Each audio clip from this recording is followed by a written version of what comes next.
Baiklah saudaraku, mungkin waktu tersisa sedikit ya untuk tanya jawab sampai jam berapa? 10 menit lagi ya, silakan kalau ada pertanyaan diajukan ke depan, ditulis dan diajukan ke depan. Allahu a'lam bishawab.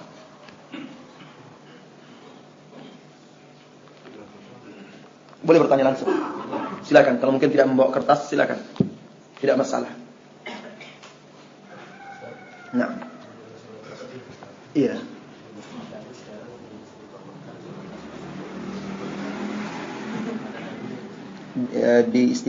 Selalu dikerjakan setiap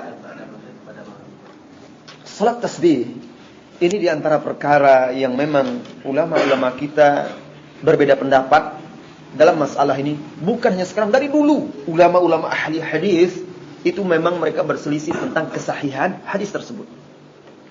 Sehingga sebagian ulama-ulama salafin, ulama-ulama salaf ada yang mensahihkannya, sebagian ada yang mendhaifkannya. Dan itu bukan bidang kita. Bagi yang memegang pendapat ulama yang mensahihkan seperti Syekh Al-Albani misalnya, silakan. Bagi yang memegang pendapat ini dengan ilmunya, dengan dalil-dalilnya yang dipegang oleh sebagian masyayikh lainnya, silakan. Tetapi saudaraku, salat tasbih itu, salat sunat itu dikerjakan, hukum asalnya adalah dikerjakan sendiri. Itu dikerjakan berjamaah, tidak berjamaah.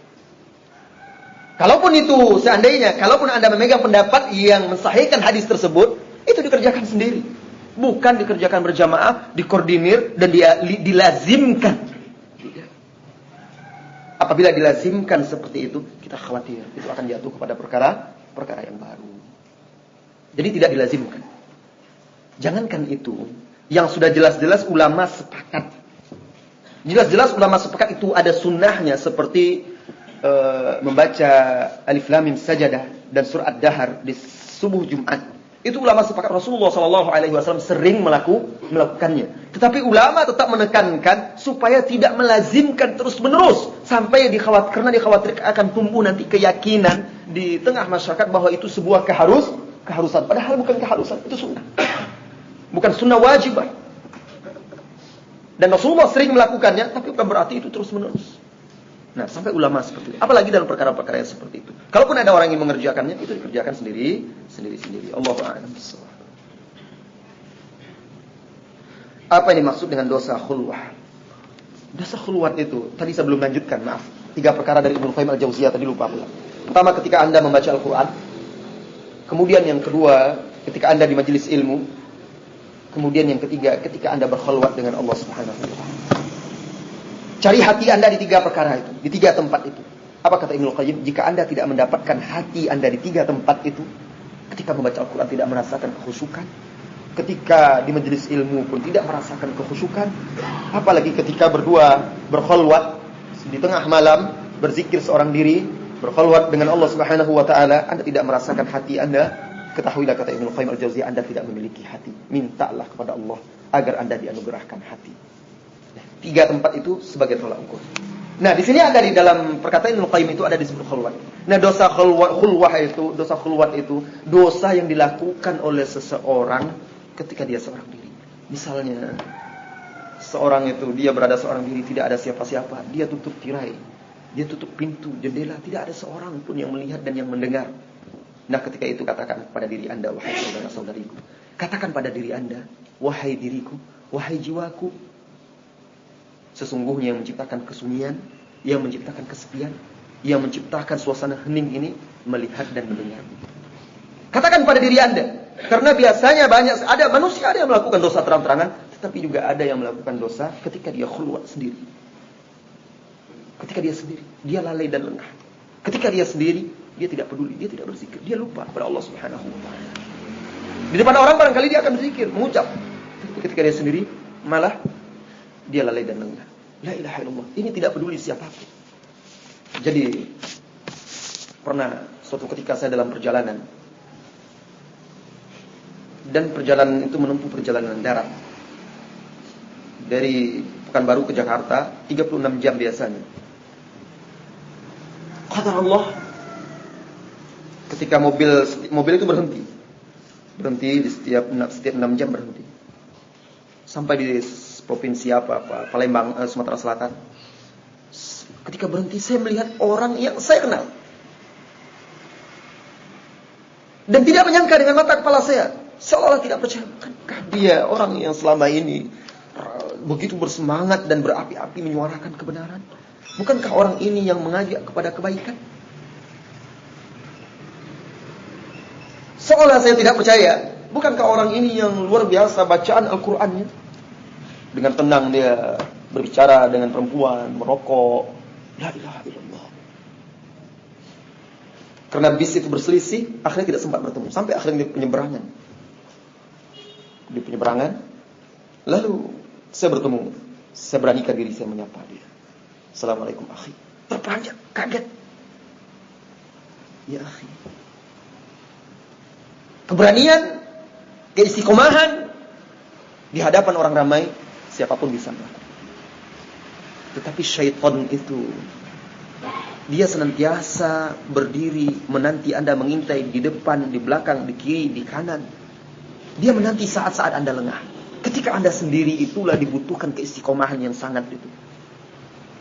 Kesungguhan Anda untuk mengamalkan apa yang diajarkan kepada Anda. Nah, hati-hati. Dosa khulwat itu sebagaimana ibadah khobi'ah itu ibadah yang dilakukan ketika kita sendiri. Yang kita rahasiakan, andalan kita, ketaatan yang kita andalkan ketika kita sendiri. Tidak ada di hadapan khalayak ramai. Sebagaimana dosa ketika sendiri, sebagaimana ibadah ketika sendiri itu nilainya tinggi di hadapan Allah Subhanahu wa taala, dosa ketika kita berkhulwat itu juga besar dan sangat besar dosanya. Maksiat ketika sendiri itu sangat besar dosanya di sisi Allah Subhanahu wa taala. Apalagi kalau orang itu di hadapan orang ramai dia taat, di belakang itu dia berbuat maksiat. Na'udzubillah. Semoga Allah menjaga kita dari fitnah-fitnah. Bagaimana menghadapi hati yang merasa was-was ketika malam datang? Karena kita khawatir pada pencuri, perampok dan lain-lain. Orang kalau khawatir pencuri dan perampok berarti banyak disimpannya hartanya itu. Jadi subhanallah, yang membuat kita cemas, khawatir datang pencuri dan perampok, rasa takut itu karena kurangnya yakin kepada Allah Subhanahu wa taala. Kurang rasa tawakal. Kalau pintu sudah kita kunci, kalau pagar sudah kita kunci, harta sudah kita simpan, berarti kita sudah berusaha. Tinggal lagi kita berlindung kepada Allah Subhanahu wa taala. Serahkan diri kepada Allah. Anda mau seperti apa? Buat berangkas dikunci, buat tembok yang tinggi, lalu ada satpam. Kalau namanya perampok, kalau penjahat itu mau datang juga bisa saja itu. Apa ada bank saja yang ada satpamnya, security bersenjata dan segala macam, dibongkar orang berangkas. Apalagi rumah kita. Jadi tidak perlu cemas dan khawatir terhadap dunia itu. Nah, kalau dicuri juga introspeksi diri. Bertobat kepada Allah Subhanahu wa taala. Musibah tidak akan diturunkan oleh Allah kecuali karena dosa yang kita lakukan. Introspeksi diri, dosa apa yang saya lakukan kok sampai seperti ini? Nah, orang yang paling tenang, yang paling tentram, orang yang menyerahkan dirinya kepada Allah Subhanahu wa taala. Oleh karena itu, kalau Anda sudah di rumah dan hendak tidur itu jangan lupa berzikir. Udah Ustaz, saya sudah baca bismikallahumma amutu wa ahya. Bukan itu saja, Anda betul mengucapkan bismikallahumma amutu wa ahya berbaring, tetapi kening Anda masih berkerut juga. Kan begitu. Tangan Anda masih begini juga, entah kemana pikiran itu. Nah, jangan lupa Rasulullah SAW ajarkan kepada putrinya Fatimah dan juga menantunya Ali bin Abi Thalib radhiyallahu anhuma sebelum tidur itu, ketika berbaring di tempat tidur, baca subhanallah 33 kali, alhamdulillah 33 kali, Allahu akbar 33 kali. Itu lebih baik daripada dunia seisinya. Kalau Anda baca itu subhanallah 33 kali, barangkali cepat datang kantuk itu. Insyaallah nyenyak tidur. Masih juga takut lagi? Ada ilmunya. Jangankan pencuri manusia, pencuri syaitan pun tidak akan bisa mendekati Anda. Abu Hurairah radhiyallahu an, berapa kali dia menangkap pencuri? 3 malam berturut-turut dalam hadis Bukhari itu. Bukan manusia pencurinya, jin, syaitan ditangkapnya. 3 malam berturut-turut.